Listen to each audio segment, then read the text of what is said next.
तो राम राम सही मेरे भाइयों को। आज हम इस वीडियो में बात करने वाले हैं Skoda Kylaq versus Maruti Suzuki Brezza के बारे में। सबसे पहले हम इंजन की बात कर लेते हैं। काइलैक में आपको 1 लीटर का टर्बो इंजन मिलने वाला है जो 114 bhp की पावर और 178 न्यूटन मीटर का टॉर्क जनरेट करता है। वहीं पर मारुति सुजुकी ब्रेज़ा में आपको 1.5 लीटर का पेट्रोल इंजन मिलने वाला है जो कि 102 bhp की पावर और 137 न्यूटन मीटर का टॉर्क जनरेट करने वाला है। जो काइलैक का इंजन है वो आपको 12 bhp ज़्यादा पावर जनरेट करता है मिलेगा और 41 न्यूटन मीटर ज़्यादा टॉर्क जनरेट करता है मिलेगा। अब जो मारुति सुजुकी ब्रेज़ा है उसमें आपको सीएनजी भी देखने को मिल जाएगा जो कि काइलैक में नहीं मिलता है। ट्रांसमिशन आपको 6 गियर्स मैनुअल मिलेंगे इस काइलैक में, वहीं पे ब्रेज़ा में आपको 5 गियर मैनुअल ट्रांसमिशन मिलेगा। अब इससे ये फ़ायदा होता है जो काइलैक में 6 गियर मिलते हैं उससे आपकी माइलेज और एफिशिएंसी ज़्यादा मिलती है। और ऑटोमेटिक की बात करें तो दोनों में ही आपको 6 स्पीड ऑटोमेटिक ट्रांसमिशन मिला करेगा, यानी कि जो दोनों टॉर्क कन्वर्टर होंगे। चौड़ाई की बात कर लेते हो तो आपको 1783 मिलती है काइलैक में। ब्रेज़ा में आपको 1790 मिलती है, यानी कि ब्रेज़ा में आपको 7 ज़्यादा विड्थ मिलती है देन काइलैक। हाइट के बारे में बात करें तो 1619 मिलती है काइलैक में। ब्रेज़ा में 1685 मिलती है जो कि 66 ज़्यादा है ब्रेज़ा में। मतलब जो इसका हेडरूम होगा वो काइलैक से थोड़ा बहुत ज़्यादा मिलेगा आपको। व्हील बेस की बात करें तो 2566 है काइलैक में और ब्रेज़ा में 2500 है, यानी कि 2500 मिलता है ब्रेज़ा में। तो 66 ज़्यादा है काइलैक का व्हील बेस। लेंथ के बारे में बात करें तो दोनों की लेंथ सिमिलर है 3995 ग्राउंड क्लियरेंस की बात करें तो काइलैक में आपको 189 का ग्राउंड क्लियरेंस मिलता है जबकि ब्रेज़ा में आपको 198 का ग्राउंड क्लियरेंस मिलता है, यानी कि 9 ज़्यादा मिलता है ब्रेज़ा में काइलैक से। बूट स्पेस की बात करें तो 446 लीटर का बूट स्पेस मिलता है काइलैक में और वहीं पे ब्रेज़ा में आपको 328 लीटर का बूट स्पेस मिलता है, यानी कि जो काइलैक का बूट स्पेस है ना वो 118 लीटर ज़्यादा है ब्रेज़ा से। अब स्पेस की बात करें तो दोनों गाड़ियों में स्पेस सिमिलर मिलता है, मतलब दोनों गाड़ी कॉम्पैक्ट एसयूवी में आती हैं और दोनों में सेम स्पेस है, लेकिन ब्रेज़ा का जो हेडरूम है ना वो थोड़ा सा ज़्यादा मिलता है और थोड़ा सा काइलैक में स्पेस थोड़ा सा ज़्यादा देखने को मिल सकता है आपको, नहीं तो दोनों ऑलमोस्ट 19-20 का ही फ़र्क आएगा। अब फ्यूल टैंक कैपेसिटी की बात करते हैं तो काइलैक में आपको 45 लीटर का मिलता है, वहीं पे ब्रेज़ा में आपको 48 लीटर का मिलता है, यानी कि 3 लीटर ज़्यादा मिलता है ब्रेज़ा में। माइलेज की बारे में बात करें तो दोनों में आपको सिमिलर माइलेज देखने को मिलता है 18 kmpl का।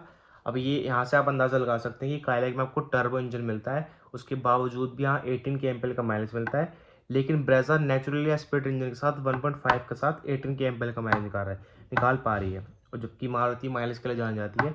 तो यहाँ पे तो एक ऑब्वियस सी चीज़, चलो वो वर्डिक्ट मैं आपको एंड में बताऊँगा।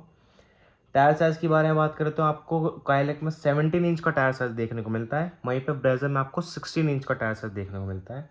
अब वो सारे फीचर्स के बारे में बात कर लेते हैं जो कि काइलैक में मिलते हैं लेकिन ब्रेज़ा में नहीं मिलते हैं। Rear middle headrest, tyre pressure monitoring system, 4-वे इलेक्ट्रिकली एडजस्टेबल ड्राइवर सीट, 4-वे इलेक्ट्रिकली एडजस्टेबल को ड्राइवर सीट। ब्रेज़ा में आपको मैनुअल सीट्स देखने को मिलती है, मैनुअली एडजस्टेबल मिलती है। लेदरेट सीट्स मिलती है काइलैक में, ventilated front seats, rain sensing wipers, cornering headlights और फुल्ली डिजिटल इंस्ट्रूमेंट क्लस्टर, यानी कि 8 इंच का फुल्ली डिजिटल इंस्ट्रूमेंट क्लस्टर देखने को मिलता है। 10.1 इंच की टच स्क्रीन इंफोटेनमेंट सिस्टम। ये सारे फीचर्स आपको काइलैक में ज़्यादा मिलते हैं देन ब्रेज़ा। अब उन फीचर्स के बारे में बात कर लेते हैं जो ब्रेज़ा में मिलते हैं लेकिन काइलैक में नहीं मिलते हैं। ऐसे दो फीचर्स हैं जिसमें से एक तो काम का बिल्कुल नहीं है। पहला 360 डिग्री कैमरा और हेड्सअप डिस्प्ले। हेड्सअप डिस्प्ले जो फीचर होता है वो सबसे बेकार फीचर होता है, सिर्फ ये शोबाजी के लिए कि हाँ आप देखो भाई सामने स्क्रीन पे वो डिस्प्ले आ रही है, वो बस सिर्फ शोबाजी का फीचर है वो। इससे बढ़िया जो फुल्ली डिजिटल इंस्ट्रूमेंट क्लस्टर दिया दिया गया है काइलैक में 8 इंच का, वो ज़्यादा अच्छा देखने को मिलता है और ज़्यादा इन्फॉर्मेशन भी स्प्रेड करता है। तो ब्रेज़ा में सिर्फ एक ही काम का फीचर मिलता है, 360 डिग्री कैमरा। चलिए वारंटी ऑफर के बारे में बात कर लेते हैं।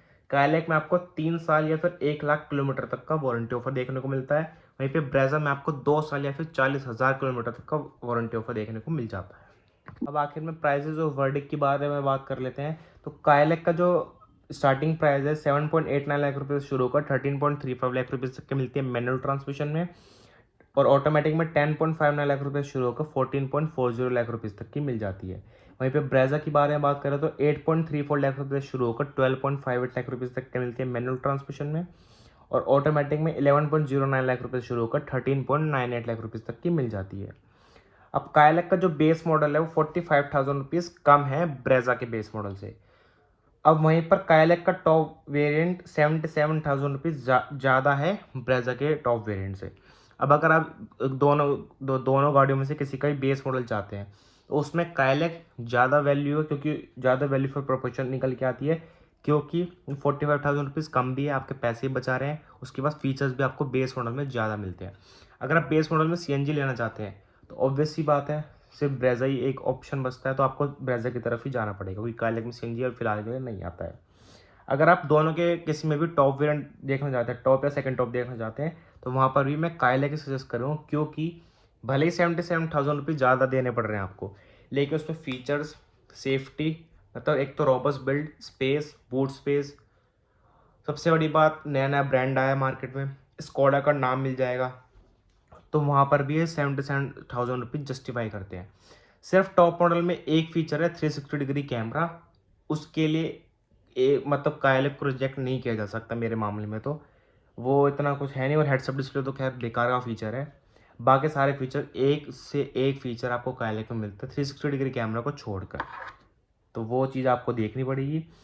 ऑटोमेटिक लेते हैं, अगर आप ऑटोमेटिक लेना चाहते हैं स्टार्टिंग के वेरिएंट्स का, दोनों में से किसी भी गाड़ियों का, वहाँ पे भी कायलैक ही लीजिए, क्योंकि 50,000 रुपये कम है ब्रेजा से।